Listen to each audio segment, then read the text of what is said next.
Mbote na bandeko nyonso bokolandanga wana ya bino Sister MG Marie Grace na ye lisusu na émission to solo la Bible. Mateya émission to solo la Bible ndenge kaka yo moko okozwela ngo eza mateya eza émission. Bon lelo na ye lisusu na révélation. Na ye na thème lelo eza sur la révélation. Ah nini révélation esalaka na vie ya moto, nini révélation esalaka na vie ya bana nzambe. Abonnez-vous massivement na Marie Grace Taylor TV. Vraiment vous abonnez ebele massivement to vraiment vous avez besoin na bino partager vidéo likez commenter et ça abisso bien vous avez un projet belé mais il faut que vous arrêter biso pour exact arrêter biso pour tisikoyo nan vraiment to attendre limite wana te donc ceux qui vont s'abonner ebele et que ça la biso bien vous partager ma vidéo vraiment nzambe akozanga te ko pambola bino surtout na ba projet tozana ngo ya ko aider ba orphelin ba veuve comme we bible zo senga biso ko salela deux choses wana vraiment et que ça la bien ce ceux qui bino vraiment bo s'abonner ebele boko songa biso. Merci, Sœur Marie Grace Aloba Mbangu. Système G. Vraiment, merci Nzambe Akopambola Bino. Lelo na ye na émission to solo la Bible. Mateya émission révélation. Place nyo solanda vidéo. Soki obakisela biso na kata vidéo oyo. Obakiseli biso na commentaire, même na appel et ça la biso bien. Nalobara lingala oyo mutakoka azate. Mutu nyonso ayekolaka soki nanu okufi te so olingi oyekola oyeba okoyekola ata nzambe papa akoka okitala mokili te oyebi eza te mpo azanga ye makasi te akoka kokitala mokili te do fale yesu akika atikita yesu mpe akoka kovanda na mokili te oyebi akokaki te fale akende mpo saint esprit aya donc elingi kobake non mutu nyonso na se na moi oyo akoka aza te donc ba remarque na bino ba aide na bino vraiment ekosonga biso toza vraiment na besoin koyekola pe ya koyeba ebele. Merci nzambe apambola bino tokoti na sujet na biso sur la révélation oh ba anglais ba benga revelation français ba bi révélation na lingala bible lingala eza wapi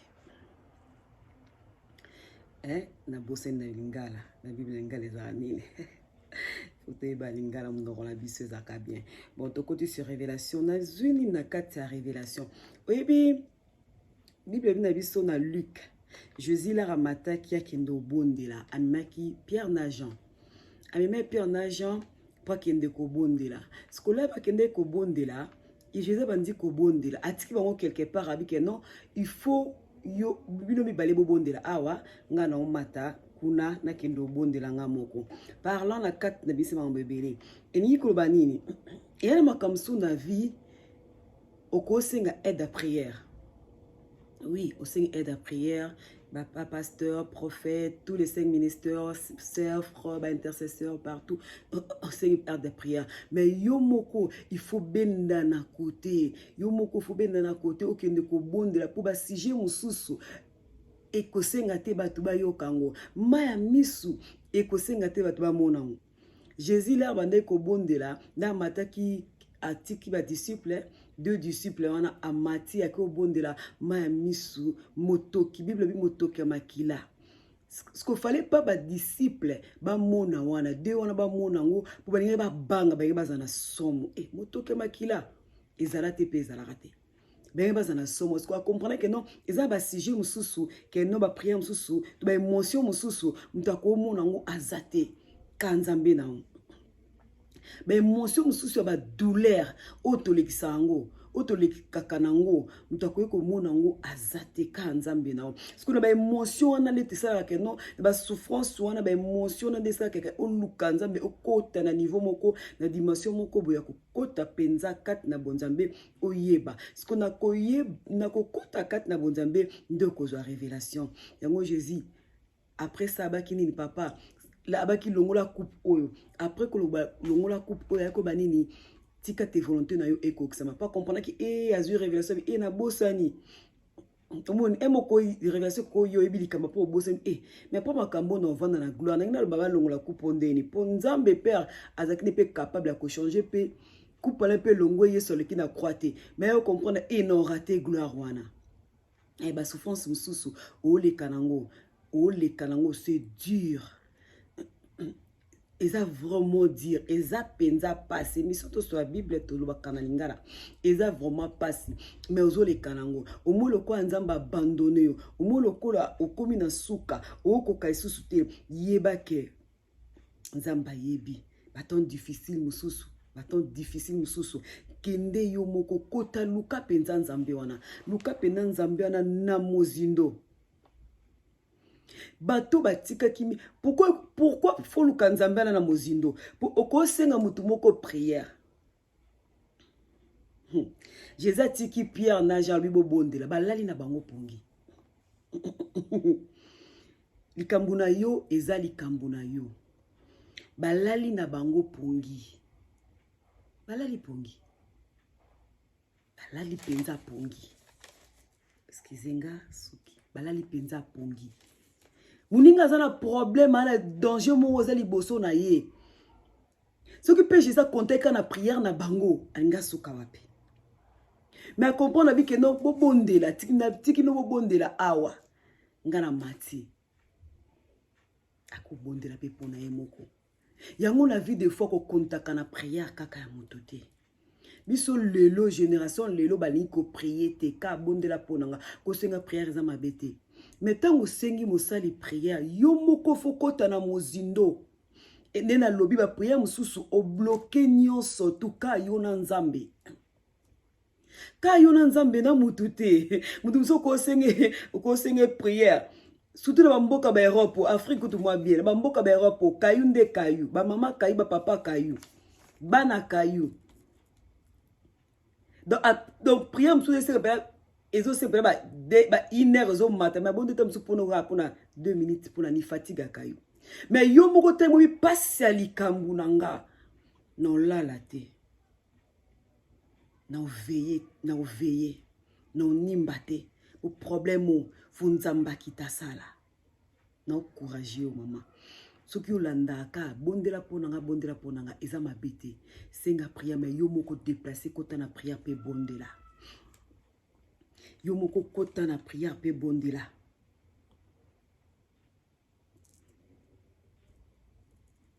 yo moko kota na prière pe bondela bango mibali balali na bango pongi boye bate muninga zaki na besoin aide à prière na bango boye bate muninga zaki na souffrance aoli kendo leka na souffrance moko to moko boye oyo mutu moko ta koki ko imaginer le kanango siko prière wana ezaki pe bien pour nani po lingaki ko aider bango soki Pierre na Jean ba bondelaki soki ba disciple ba bondelaki bange bazwa révélation que temps o exact ya Jésus fa kufa pa yebisaka bango mais ba yebaka tenter bange ba ke tango te exactango ekoki mona motofo akufa akosekwa mais lokwa bazaki na révélation te l'air ba eko kanga Yesu bi basali bakati mutulitoi basali crime bakati mutulitoi bazanga ki révélation et comme la copine citation mon roboué po bondela yo komo bunda na nzoto okomi ko bunda na nzoto komi ko bunda na nzoto komi ko fingo komi ko lobo matoki toke yo zongisi ok za bitumba nzoto te za bitumba molimo yo matoki yo kiti osali bozongisi boete bitumbeza molimo za nzoto te se ba bondela ki bange bazwa révélation bange basala crime wana te mais bon ba kokata na moto litoi mais Jésus na bolingo na ye abondeli pona moto wana pota wana ekauki nasengi su bo s'abonner vraiment bo s'abonner massivement na Marie Grace Taylor TV. Abonnez-vous vraiment massivement, partagez vidéo, aimez, likez. Si vous avez kamoko vraiment kozangate ko commenter, liker vidéo et ça biso vraiment bien. Révélation. Révélation, c'est la mambe belle na vie bateau. Révélation est la clé. Nakata Luc, na Luc, au canot de l'autre, Luc 22. Nakata Luc 22, na 53, Jésus a oloba na ba sacrificateur bato ba ki kukanye alobi. Eza temps na bino. Eza temps na bino. Pe nguya na bino ya molili. Eza temps na bino pe nguya na bino ya molili.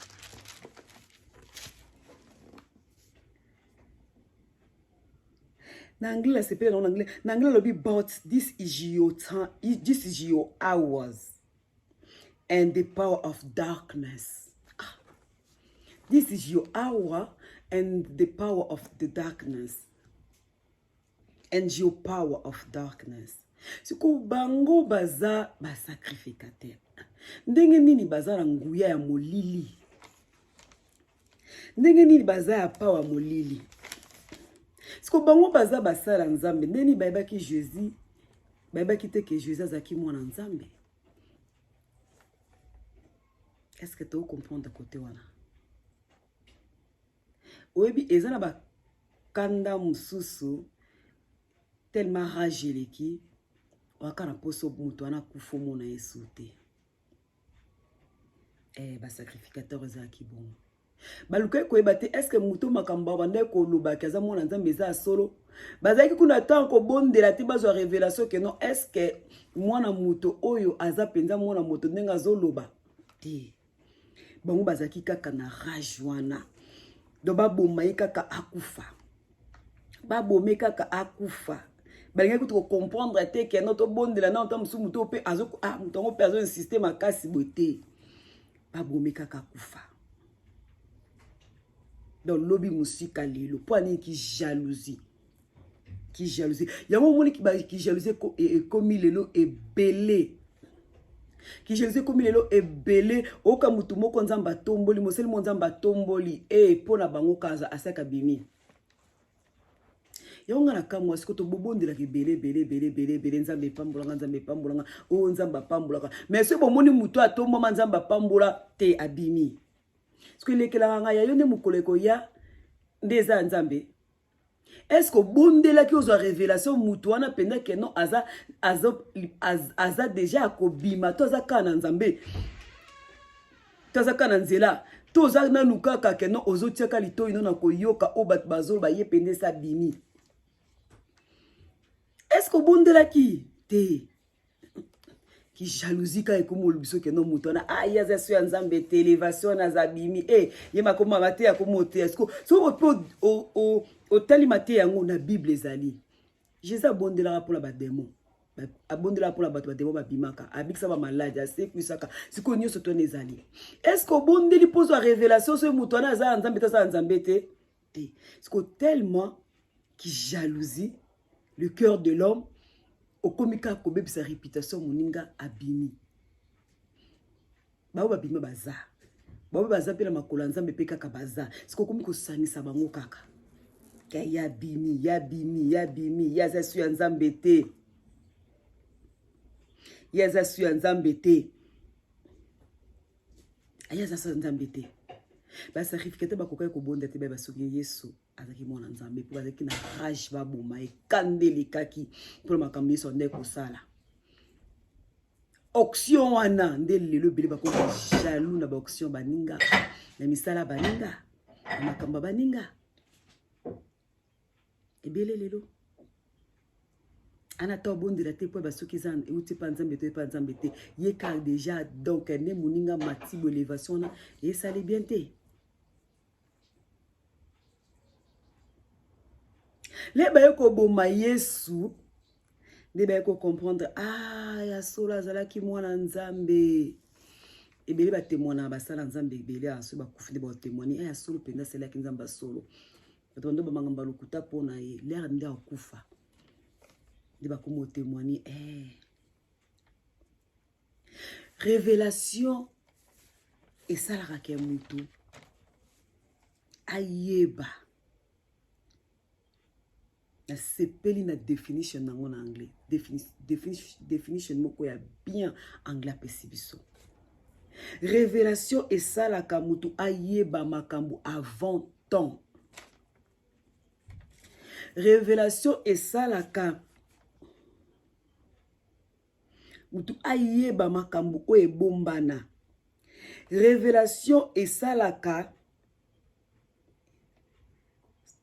ekozaka ba surprise moko ou bandeko ko expecter. De eloko moko bandeko expecter mais révélation ekozaka ba surprise moko abongo. Révélation ememaka ba révélation moko oyo ba vrai anon fact ba révélation moko oyo ebombana nde révélation ememelaka biso. Ngana yo toza na besoin ya révélation. Na business na yo oza na besoin de révélation. Pour l'air aux yeux révélation oyeba ndenge na tambola. Ba te belé bazo vivre na kata blocage. Na ba business, na ba ministère, na ba mariage, na ba famille, dans makambo belé. Bazo vivre na kata blocage, au balcon na rond-point, avance mesate. Aye bata sala nini eloko nini na bandelo kwa tiki bitumba. Parce que révélation eko sala yo nini eko sala kena oyeba. Là ozo bonde la pour nzamba peso révélation na chose nyonso na bloko nyonso tout. Peso senga nzambe guidance nzambe a guider yo. Révélation pe e guidara biso. Na beta ndoto moko ser moko aloti ndoto. Ba biso moni batwana. Ba okota bikota kota. Me yo bondela kaka. Ba okota bikota kota po ba yiba biloko na bino me yo bondela kaka. Yepe alamuki amona okandoto. Après 3-4 jours, à solo nan déconner ayo comprendre que non donc textuellement makamo pesa ka bongo. Sikoyo ekoko mona na lokwa na kambi nemi bazo longa. Comment commence à bongo mais le quoi y ça qui révélation na ndoto nzamba lobaki na nzela ndoto révélation na yek na nzela ndoto bazo sala boye yo bondela kaka sko prière échoua kate prière jamais échoua si que le quoi prière échoua kate donc il faut bondela kaka elle dit que soki abondelite wana ekoshwe mais loko abondelaka babine bondelaka azo bondela ezo mona na munguna azo gani ezo mona na ka ennemi do banguna c'est bon loko mutu moko ta bundaka na nzambe mutu moko peta leki nzambe makasi banda na botama na koli na ina mboko mwana muki Angleterre na koli na boti jeune garçon za na 20 ans na ebaka na mboka o reine Queen kaka to yeba reine na biso to yeba reine na biso Queen Angleterre mboka basi poto nyoso ya mboka basi mais Angleterre mboka basi Queen to lali to sutuki bu Queen aza susute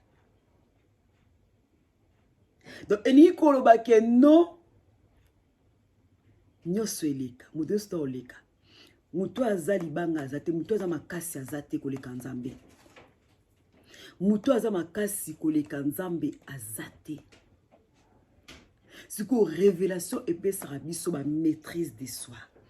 Révélation ekalmaka ba esprit na biso. Révélation elongolaka biso ko banga. Révélation esalaka ke to marcher selon to marcher tête haute. To bi ke non likambo yo na mona kango déjà ndenge esuka. Et bah vérité donc à réalité zomona na keno bitumbo nazo kokweya bitumbo na makasité mais nazo ki na révélation sa vérité kena olonga bitumba oh non batela kimia na olonga bondela pour la révélation na nyonso na pour na business mariage bana okoba ndoluka mwana nga otanga ni na université osala nini osala nini après koba au bon de nzamba kopeso ako révéler yo ako révéler ebisa sala bo biso to tatona ki na ba business na ba classe le nzamba révéler nga natangi o natangaki na lali jour sous na yo na ndoto na moni makambo moko boye après 3-4 ans na yo sala ngona yo sutuka on a de révélation o ce que calme makambo nazo sala nazo pe révélation ndenge na minute bitumba la makambo ngo eza nango mais nazo révélation et mata niveau moko donc étoile révélation ça la moto à se peser le blocage est belé bando senga nzamba révéler yo pela révéler yo a guider yo guidance yango ça rappelle moto à réussir révélation yango des clés ba maman na ndako bozangi révélation ba maman belé bazangi révélation na ndako vie de prière ezalaka bien ndimi ma révélation to moni partout panzani na internet ndeko na biso mama na ndako ba papa bebisi bana botisi bana mama sozaki mama mabondeli soko zaki moi sa prière nzamba ngaka memelo révélo angaka révélo nyoso to bato musu ba limitara bonzambe révélation na ebi force la prière et même ma révélation mais faut buka ko bondela ko vanda te sur révélation ye senga nzambe a révélé yo senga nzambe a lakisa yo bondela penda pona révélation kotambola tambola te loko aka mutu aveugle te yo kotambola loko aveugle te senga vraiment nzambe a memela o révélation a lakisa yo bondela ka vraiment mingi pona révélation na ministère na yo na business na yo na classe na yo na via bana na yo na mariage na nyonso na yo senga nzambe révélation kozanga sa kosenga sagesse te ebele ba détruire makambo nzambe apesa bango mpona ozanga sagesse nzambe révéler na ye mazangi sagesse ya ndenge nini osala likambo yango nzambe révéler na ye bitumba wana azangi sagesse ya ndenge nini obundela bitumba yango nzambe révéler business wana azangi sagesse ya ndenge nini ya koconduire business wana nzambe révéler yima révéler mais azangi sagesse ya osala likambo wana révélation za clé oui sagesse de mémoire mpona makambo wana partager vidéo soki qui vraiment ou c'est na matin na biso commenter partager vidéo liker et ça biso bien kozanga ko s'abonner massivement na Marie Grâce Taylor TV wana ezaki sister MG na sepela na kota na bandako na bino na bike na zali pamboli sika ma ezalaki na mema esengo kolela na mema koseka